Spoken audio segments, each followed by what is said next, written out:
everyone, and welcome to MeowMix, the Carolina Panthers podcast. My name is Steven. My name is Trade. I'm sorry. That's Scott Fitterer's name. My name is Jerry. You threw me off there a little bit. The Panthers did that all day today with me. That's the story. Before we get to the draft, Jerry, I'd like to take a quick commercial break because that's what happened every time it was about time for the Panthers. Absolutely. We missed one. Brady Christensen's pick wasn't even aired on the channel I was watching. I was like, who do we get? What? What's just happened? It's like a joke. It's a running joke now. I mean, Panthers Twitter's all over it, by the way. Like, commercial coming up, must be time for a Panthers pick. Yeah. Yeah. Maybe that's why Fitterer kept trading back. He was trying to throw off the broadcast. I mean, does the ratings drop whenever the Panthers pick or something? It was extremely strange. Weird. It's strange. That was the kind of the theme of the day, though. Before we get into any of the picks, the Panthers did trade back and traded up once. They traded back, I think, 3-4 times. I lost count. Well, they traded back from 39. They traded back from 52. They picked at 59. They traded back up to 70. And then they traded out of so 5 trades, I think. They traded out of the third round at the very end. So, yeah, just all over the place. It was hard to kind of keep track. Mm-hmm. It was quite a while, like an hour and a half into the draft before they actually even made their first pick of the second round, which we will go ahead and talk about here. Before we jump into the second round pick, so the Panthers currently have 5 picks remaining, 1 in the 4th, 1 in the 5th, and 3 in the 6th, just to let everybody know how it all panned out. And they got 2 in the 3rd and 1 in the 2nd. So here we go. They also picked up a 4th rounder next year. Yeah. In that last trade. So, all right. The Panthers did make, 3 picks, I guess, today. Mm-hmm. The first of which is Terrence Marshall Jr. Marshall. Out of LSU, wide receiver. 6'3", 205 pounds, and a really good prospect who has a little bit of health concerns. Yeah, he has an injury concern, and he has a little case of the dropsies every once in a while when he's open and just shouldn't be dropping passes, and he drops passes. But he did average 101 yards per game this year for LSU, who wasn't very good. And they didn't have that very good quarterback. I think he had 3 quarterbacks that played and 7 games that he played. So in the games before that, he was backing up Justin Jefferson and Jamar Chase. So, this guy's a big, fast, athletic receiver. The only issues is basically, he needs some time to develop. And I think this is a perfect fit, especially with Robbie Anderson becoming a free agent next year. DJ Moore's only 1 year. I think he's a very good complement to DJ Moore.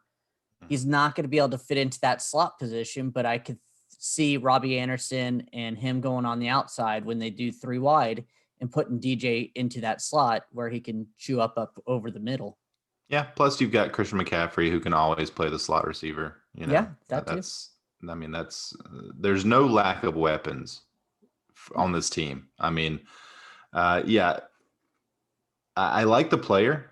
The Panthers traded down twice and were able to get him, a guy who a lot of folks had a fringe first round grade on, Terrence Marshall. So I think if the injury concern wasn't there, then he probably would not have made it to pick 59. Yeah. Overall, I like the pick. I would like to talk a little bit about the fact that they traded down twice with some really good players left on the board. Now, they picked up some extra third-round picks, which we'll talk about here in a minute if we think that those ended up being good picks. But they really left some good offensive linemen on the board. And that's something that we really were hoping that they would address early. Yeah. Just not even just offensive linemen. There was a linebacker that I was shocked that fell. I can't JOK because I can't say his name. Yeah. No, how he dropped so far, I was like, all right, are we going to grab a linebacker for starting in the years to come? Nope. He was projected to go like 15 overall in the first round. And he was there at 52 before we traded. I think we traded out of the pick and he went next. So yeah, he was right there for the taking. And honestly, if you're looking at best player available, that's where it is. Should have been the pick. And it's not like the linebacking core is stacked. Perryman's on for 1 year. He's always injury prone. Jermaine Carter's solid. Shaq's solid. Nah, he's better than solid, but you know what I mean. Yeah.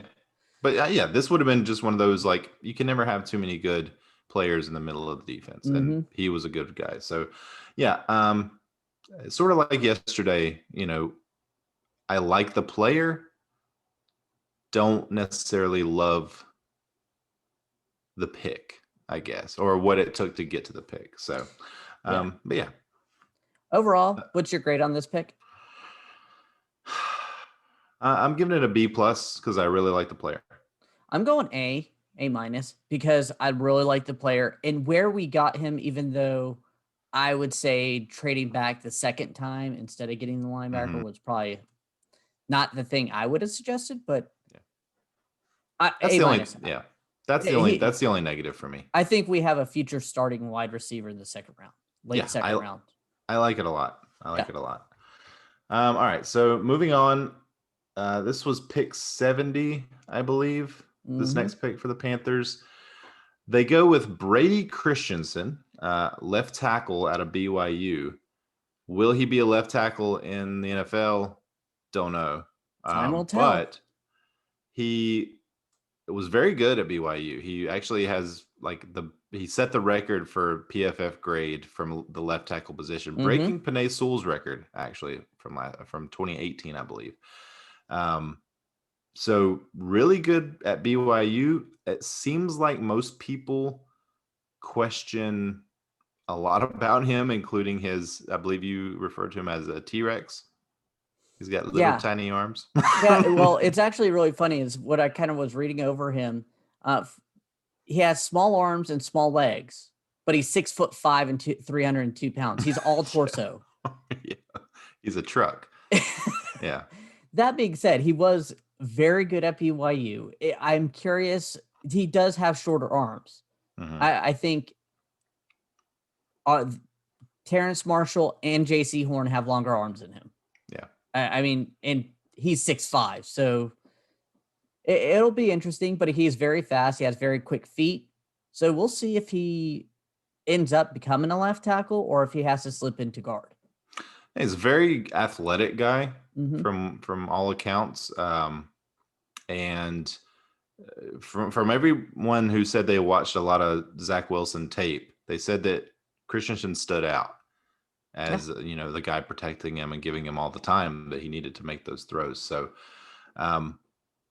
it seems like this is a pretty good value.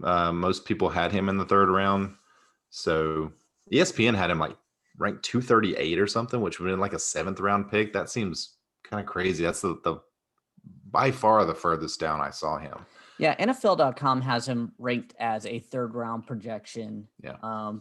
Overall, they have him as a good backup who could become a starter. I mean, that's kind of. And I see him kicking into guard. Honestly, I could see him playing, left or right guard, and probably being really good. I do too. Unfortunately, I think we needed left tackle more than a guard. But yeah, well, I'm really terrified for Sam Darnold's life. I mean, they're going to have to address Prince that. Scott. I texted you earlier. Eric Fisher's still out there, former left tackle for the Chiefs. Yeah. They need to be calling him up. Yeah, I mean, he tore his Achilles in January, so he's not going to be able to start the season, but he could be there later in the season, But yeah, I agree. They need to do something because they did not address it in the draft. A starter, at least, from what I've. That's before we get into the third pick here. That's a big question mark on me. My Fitterer and Rule kept saying, "Oh, O-line. That's what we're going to focus in. O-line. We're going to focus on a lot of good players here. This is day 2, 4 picks in. We have 1. Yeah, and this was the talk all draft long, was how deep an offensive tackle draft this was, the deepest in years. You can get a very quality guy in the second. And by the way, there were quality guys even after they traded back the first time. Oh, absolutely. That Raduns was there, who we talked about in our draft projection preview show. There was a couple other guys there. I mean, they could have taken the guy that Jason Hewitt liked, Eichenberg or whatever his name was. I think he was available had they kept that first round or that second round pick. So they had the opportunities. Kid, if we had kept that original pick, I mean, he was right there. I was actually really ecstatic that he fell that far, and I was wanting us to pick him. But yeah. All right, let's move on. What's your grade on this one? My grade, I'm gonna go B+. Yeah. Position of need, maybe not the fanciest pick, but I definitely could see him working out in the Panthers' favor long term, whether it's guard or tackle. I think that's why he got the plus. I agree. I'm going with the B, just a solid B, because I think he will end up being, at worst, very solid depth. And in the third round, you can't be mad at that. So, all right. Moving on to the final pick of day 2 for the Panthers. They addressed a position that I have been begging them to address. Tommy Tremble, tight end out of Notre Dame. Yep. This was pick 83, I believe. A bit of a reach, I think, on him. He was projected by a lot of folks to go in the 4th or 5th round. See, I disagree. I think he was more projected towards a 3rd. I mean, I saw him projected in the 4th and 5th round a lot, so maybe some other folks had him earlier, but really good blocking tight end. Does not have a lot of experience catching the ball. I think he had 35 catches in 2 seasons.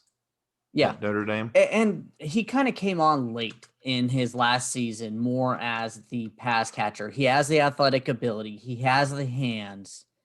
You just have to train him, and that's fine. I view him, I don't want to say George Kittle, but he's the guy that you bring in here because Manhurts is gone. He's a blocking tight end. You use him there, and you see if he can develop into the George Kittle pass catching type of tight end. You already have Dan Arnold, who's going to be the pass catcher this year anyways. And I really like this pick.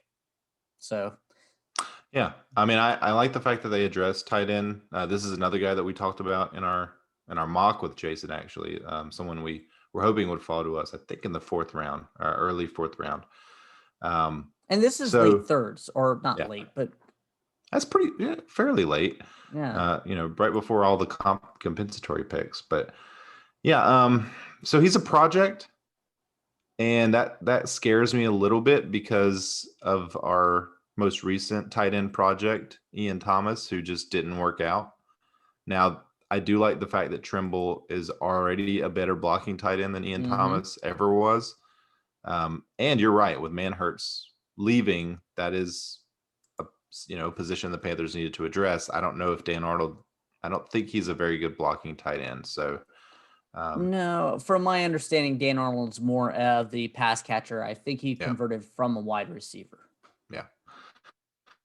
So Tommy Tremble, good project, but he's got the size. I mean, I think he's 6'4", 240. So he's a big guy. They were basically talking on the draft about him, just saying that he's got a bit of the dropsies from time to time. But basically he's kind of a one-trick pony right now. He's a very good blocking tight end. So if they can get him trained up to catch the ball, or he just kind of finds that ability, then it could be a steal, absolute steal. Yeah, and again, this is late 3rd, and we needed to fill this blocking tight end, to be honest with you, because Ian Thomas isn't the blocker. Dan Arnold's not the blocker, so were we just going to have to keep throwing out another left tackle and just basically show our hand when we had our, Maybe. I mean, to be fair, at least he can step in and do some sort of. And he's a, if you couldn't get another offensive lineman, at least you've got a very good blocking tight end who can act as an offensive lineman. Yeah. What was I going to say? Grade? Yeah. B minus. So, I'm going B. Yeah. Yeah. Not the tight end I wanted. I was hoping that long tight end would fall, but he went a couple of picks before the Panthers. No, he went, I believe, the pick right before him. Okay, yeah. So yeah, it seemed like he was falling a little bit. That would have been a nice one, but yeah. And then Freiermuth went pretty early in the second round too. So yeah, I think that's about it. Yeah. Any other things you want the Panthers to really look at with the last day here? I mean, I remember what I wanted to talk about. So like we talked about earlier, like your first round pick, you want them to be, like a franchise guy or a very, very, very, very good player. Your second and third round picks, you're looking for solid starters. And then your fourth on, you're basically just trying to hit home runs. Do you feel like the Panthers got 3 solid starters here? I think they got 1 solid starter. Which one? Well, maybe 2. I'm going to reframe. I think 2, because again, I think Brady Christensen will be a really good guard if he can't make it as a tackle. I think with his size and ability, I think he can. Terrence Marshall, like I said, I think he's going to be. Robbie Anderson will probably leave this offseason, and I think he's going to step in that starting role. So you think that long term they got at least 2 starters here? Yeah, and Tommy Tremble, like you said, he's got to pan out and get better at receiving, but he can be. And I'm not afraid of a blocking tight end there. Yeah. I don't think they got any starters for this season, unfortunately, from these 3 guys. I could see Christensen being. I could see Christensen starting some games just because of how our offensive line luck goes. So when you say starter, you expect him to start this season in a third round?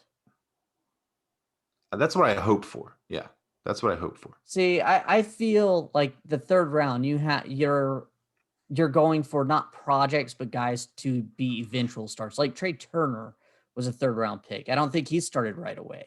I think he started later on. Those are the type of guys that I'm kind of looking for. Guys that may not start this year, but in 2-3 years, I hope they are starting. Yeah, I guess it depends on the position. But yeah, that's what I've always kind of wanted, was if you can get a starter in the third round, you've done a good job. But yeah, I mean, we'll see. All 3 of these guys have high upside. And 2 of them probably have fairly low floors as well. So I think Terrence Marshall is probably the most solid of the 3 in terms of probably going to have a good career. So yeah. So in terms of what I'm looking for the rest of the draft, I mean, like I said, from the 4th round on, it's kind of a big crapshoot for me. So just take some flyers on some guys that have potential, have measurables, have speed, have some elite trait. That's what I'd like. Well, right now we're at the very bottom of the 3rd round, so I don't know if one of these guys will be taken, but we have the 4th pick in the 4th round. Jabril Cox is still out there. Tay Gowan, another cornerback, if you want to dip back into the cornerback. The safety, Jamar Johnson, safety. I would love to get any one of them next with our next pick. Yeah, if they fall. I'm surprised Cox is still out there. That's surprising, because I think he was projected to be maybe a second or third round pick. So ESPN has him as a 47th ranked player, and we're at pick 103. Yeah. Michael Carter, running back out of North Carolina. I think that could be an interesting pick. Again, I'm sort of position agnostic from the 4th on, because I just feel like at that point you really should draft best player available, honestly. I do too. I think you can kind of like if two guys are, very on the same path, you go towards a position that guy can actually help the team a little bit more. Yeah, like best player available to an extent. Like, I'm not saying we should draft quarterback every single time if that's the best player available, but yeah, like you said, if it's between a running back and a offensive lineman, then take the offensive lineman, right? So, all right, that's all I have for today. Yeah. All right, we want to thank everyone for listening. If you like the show, please let your friends know. Please follow us on Twitter at MeowMix Podcast. If you have any questions or comments, you can email us at mailbag@meowmixpodcast.com. Yeah, my brain. I'm tired. I didn't sleep much after editing last night. So yeah. So we'll be back on Sunday evening. I guess the podcast will be out Monday. Basically, just breaking down the draft as a whole. We'll talk about our last 5 picks. I guess we have here 4 or 5 picks, depending on what the Panthers do. And then we'll also kind of relitigate some of these other ones and see if our thoughts have changed, or just kind of look at the draft as a whole. So until then, everybody stay safe and keep pounding.